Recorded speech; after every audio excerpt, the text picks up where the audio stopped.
Government వచ్చి 14 నెలలు మీ కాల వ్యవధి అయిపోయి అంటే సర్పంచులుగా మీ పీరియడ్ అయిపోయి కూడా ఆల్మోస్ట్ 1 ఇయర్ అయిపోయింది.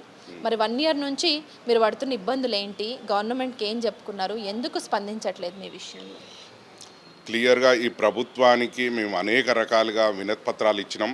ప్రజావాణిలో కూడా 2-3 సార్లు కంప్లైంట్ చేసినాం. మేము ప్రజావాణి అనే దాంట్లో ఇస్తే ఆ కంప్లైంట్ ఇస్తే ఎమ్మటే పరిష్కారం చేస్తాను ఈ ప్రభుత్వం చెప్పింది.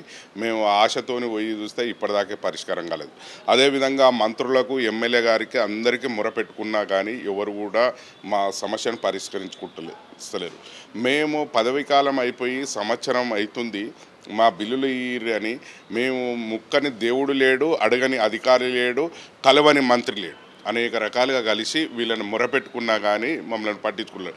ఎందుకు అనే దాని మీద క్లియర్గా ఆలోచిస్తే మాకు అంటే బీఆర్ఎస్ పార్టీకి సంబంధించిన హయాంలో చేసిర్రు, వీళ్ళకు బిల్లులు ఇస్తే మళ్ళీ మా ప్రభుత్వానికి ఇబ్బంది కలిగిస్తారు అనే దాని మీద అపోహతోని వాళ్ళు మా బిల్లులు ఇవ్వలేదని అర్థమవుతుంది.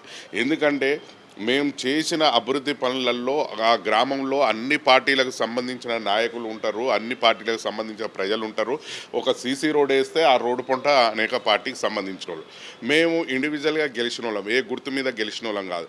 ప్రభుత్వాలు ఏ పని చెప్తే, అధికార యంత్రాంగం చెప్తే ఆ పనులు మేము తూచా తప్పక పాటించి మేము పనులు చేసిన వాళ్ళం. ఇవాళ మా పరిస్థితి ఎక్కడ చూడు మా సర్పంచ్ రోజుకు ఒక సర్పంచ్ సూసైడ్ చేసుకుంటుండని, అదేవిధంగా సర్పంచ్లు అప్లపాలయ్యారని, సర్పంచులు ఇబ్బందులు పడుతున్నారని అనేక రకాలుగా వార్తలు ఇవి వచ్చినా కానీ ఈ ప్రభుత్వంకి చలనం లేనట్టు స్పందిస్తలేదు. అయితే ఇప్పటికి కూడా గ్రామ పంచాయతీలలో ఎన్నికలు నిర్వహించకపోవడం వల్ల మన రాష్ట్రానికి రావాల్సిన నిధులు కూడా కేంద్రం నుంచి రావాల్సిన నిధులు కూడా వాళ్ళు ఇవ్వడం లేదు. అంటే స్థానిక సంస్థలు ఎన్నికలు పెట్టి ఆ ఎన్నికలకు సంబంధించిన బాడీ ఉన్నప్పుడే వాళ్ళు నిధులు రిలీజ్ చేస్తారు. ఆ నిధులు ఇప్పుడు కేంద్ర ప్రభుత్వం రిలీజ్ చేయలేదు. అంటే మన రాష్ట్రానికి క్లియర్గా ఈ కాంగ్రెస్ ప్రభుత్వంలో రావాల్సిన నిధులు అనేది దానివల్ల మనకు నష్టం వాటిల్లుతుంది.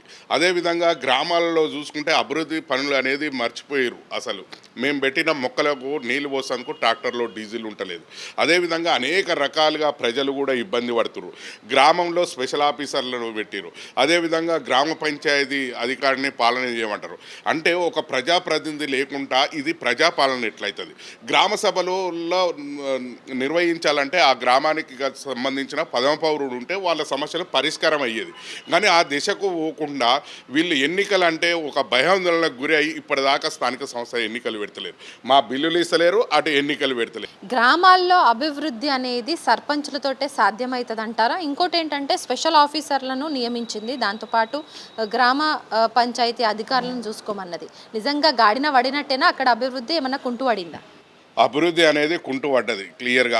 మేము వేసిన సీసీ రోడ్లు కనపడతాయి, మేము వేసిన ఎల్ఈడి లైట్లు కనపడతాయి, మేము కట్టిన రైతు వేదిక కనపడతాయి, మేము చేసిన క్రీడా ప్రాంగణం కనపడుతుంది, మేము కట్టిన గ్రామ పంచాయతీ భవనాలు కనపడతాయి, మేము పెట్టిన మొక్కలే కనపడతాయి. కానీ ఈ అధికారులు వచ్చినాక వీళ్ళతో ఏం కూడా వాళ్ళ అధికారులు చేయవలసిన పని అధికారులు చేస్తారు. స్పెషల్ ఆఫీసర్లు చేయవలసిన డ్యూటీలలో వాళ్ళకు విధులలో ఉన్నారు, వాళ్ళకు ఉన్నాయి విధులు ఉన్నాయి, వాళ్ళు అది వదిలిపెట్టేసి గ్రామాన్ని ఎందుకు చేస్తారు?